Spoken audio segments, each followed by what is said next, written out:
No one answered the door when I rang, but it wasn't locked, so I let myself in. The boss thought you might show up again. What is he, psychic? I'm going to tell you something about how the world works. Money and power can fix things. A few words to the right people, a few phone calls. I'm stupid today. You're going to have to spell it out for me. Okay, bright boy. I'll give it to you straight. You've been present at the scene of 2 murders, but you haven't told the police that. You've got evidence that belongs to them. You might be an accessory after the fact. Maybe you're the murderer. What if someone was to leave incriminating evidence in your office and call the police to come find it? All they need is a tip. Back off, Marlowe.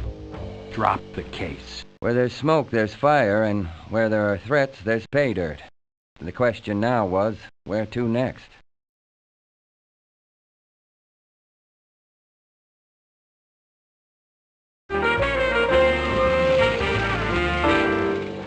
Dolores Gonzalez had decided to pay me a surprise visit. We chatted for a while before she got around to one of her favorite subjects, Mavis Weld. If you hate her that much, why don't you kill her? I'm jealous of her for many reasons, but I don't hate her. Besides, living in fear is worse than that. Even that is tolerable. That is not the worst life has to offer. And what is the worst? Living without love. Kiss me, amigo. I forgot. You prefer always to do the difficult thing.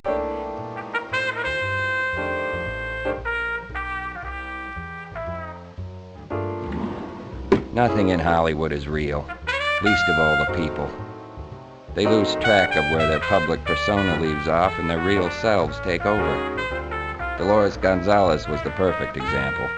Was she the most passionate creature alive, on screen or off? Or was she just acting all the time, even in her private life? Could she be friends with the woman who had taken her boyfriend away from her? Could a woman of real fire and passion stand for that? Or had she just pretended to be a friend so that when the time came, she'd be in a position close enough to destroy her rival? What else would she be willing to do besides blackmail? What did she really want?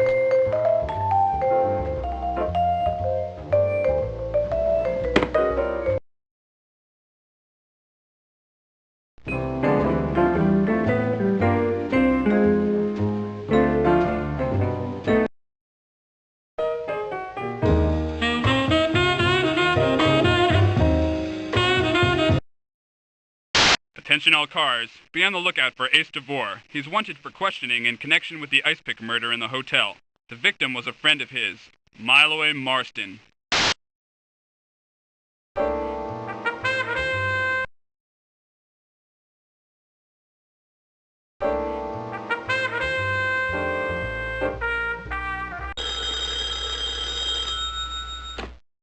This time I really mean it. I lied before. I'm not lying now. I really have heard from Orrin. Please, this is very serious. He went to the post office and asked for his mail. He knew where I'd be staying and called me from Bay City. He's staying with a doctor he got to know down there. He's afraid to leave the house. Please go down there and see if you can help him. Orrin's in a lot of trouble. Some gangsters are after him. Please go down there and see him and help him. I'm not lying, Philip. They might kill him.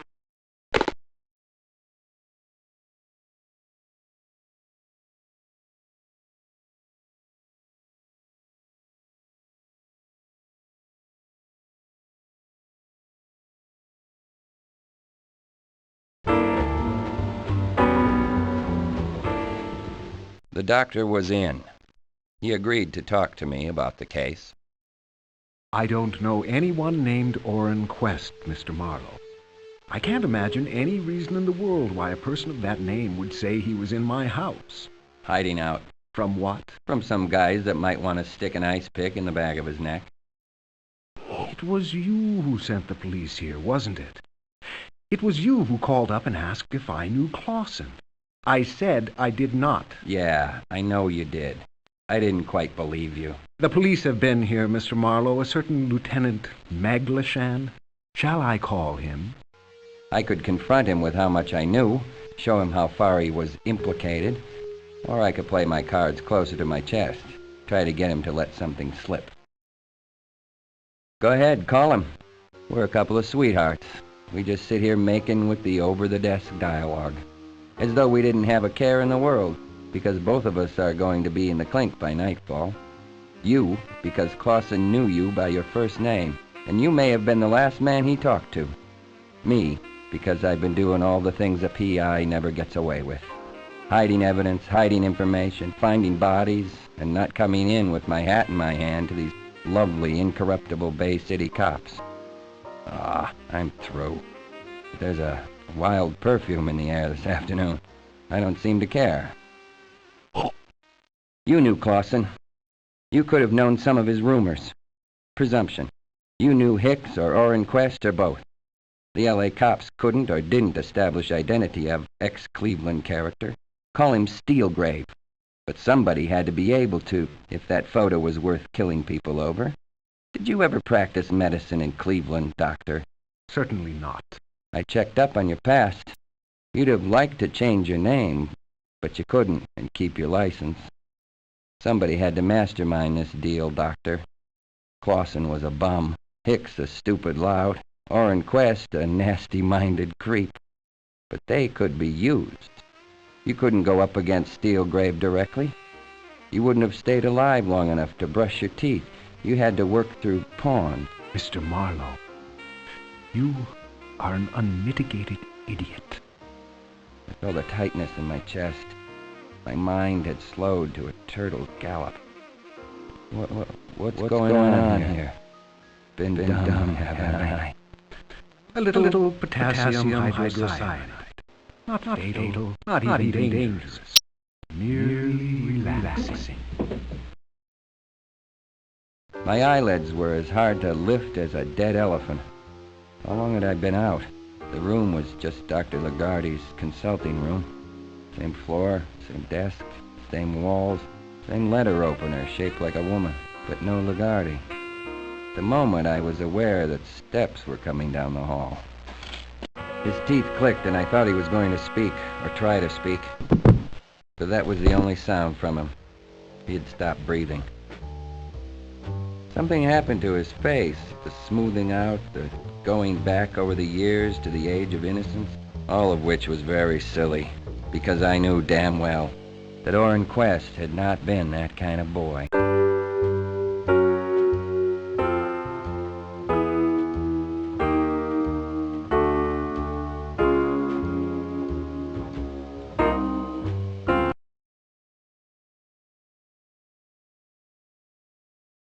While I was busy deciding where to go, I had to remind myself that some people might come looking for me.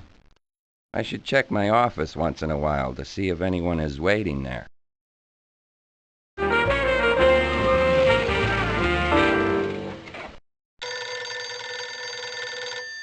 Amigo, there is trouble. Bad trouble. Mavis wants to see you. She likes you. She thinks you are an honest man. Why didn't Miss Weld call me herself? Well, she couldn't. She did not have the number, and there seemed to be very little time. Are you bitter tonight, amigo? I've got a few troubles.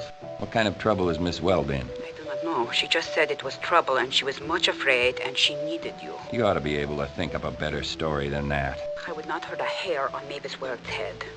I do not quite expect that you would believe me, but she's at Steelgrave's mansion. Come now, I will meet you there. Something stinks, Miss Gonzalez, and it isn't wild lilac.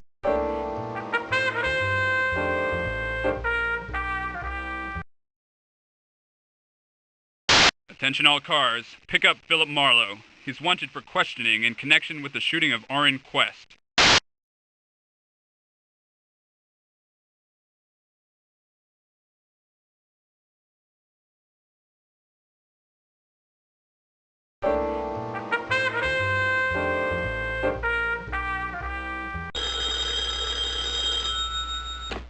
Hello? Philip Marlowe? This is Desk Sergeant Duggan. Detective French would like to speak to you. Marlowe, we'd like to see you down at headquarters.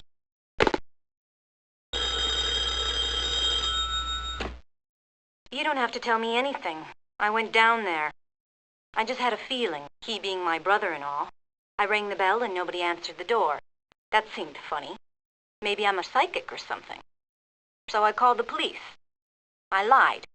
I told them I heard shots. You left him lying on the floor, dead. You had to, I guess. I don't care what they do to you. If they put you in prison, I think I would like that.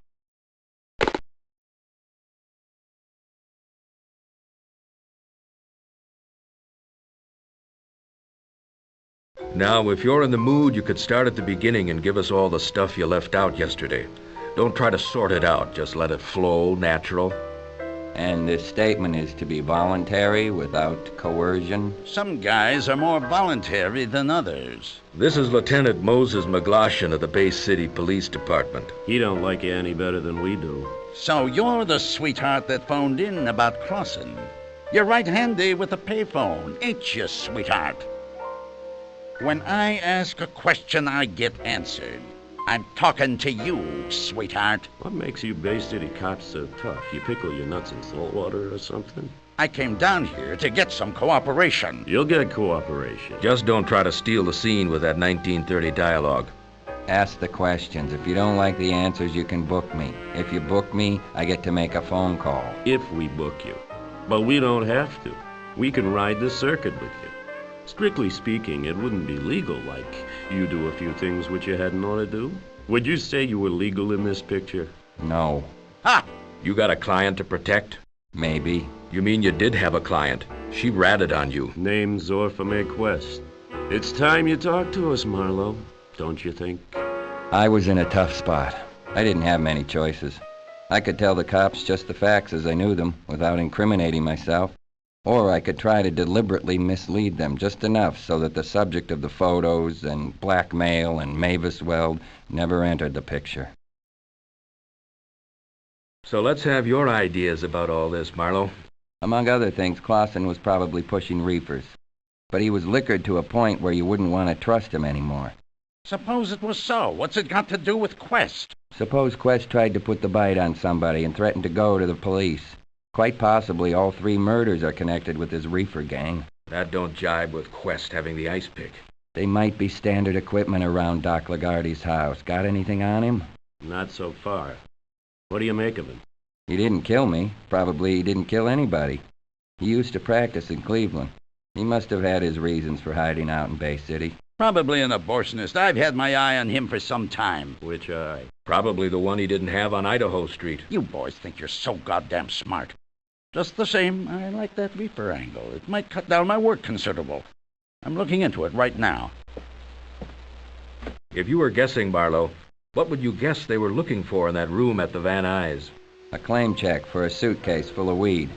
When I talked to Hicks down in Bay City, he wasn't wearing his muff. But he was wearing it on the bed at the Van Nuys. Wouldn't be a bad place to stash a claim check. Quite an idea. How came Dr. Lagarde to mention Cleveland to you? I took the trouble to look him up. A doctor can't change his name if he wants to go on practicing. The ice pick makes you think of Weepy Moyer. Weepy Moyer operated in Cleveland. Sonny Moe Stein operated in Cleveland. And always with these gangs, there's a doctor in the background. Pretty loose connection. Would I do myself any good if I tried to tighten it up? Let's break this off. Go out and square things up. McGloshin brought you a rain check. Use it. Would it be all right if I don't leave town? The question was, where to next?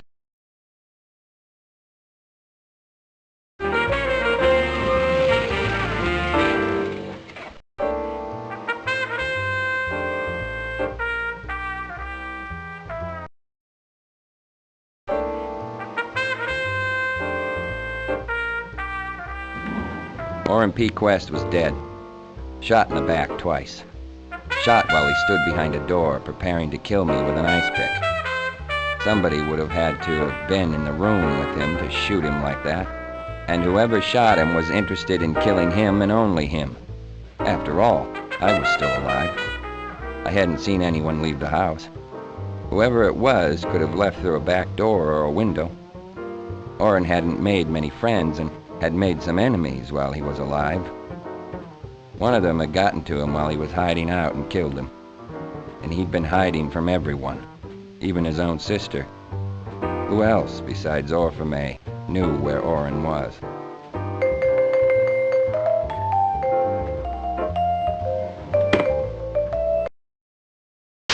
Attention all cars, be on the lookout for Peter Black. He's wanted for questioning in the silk stocking murder.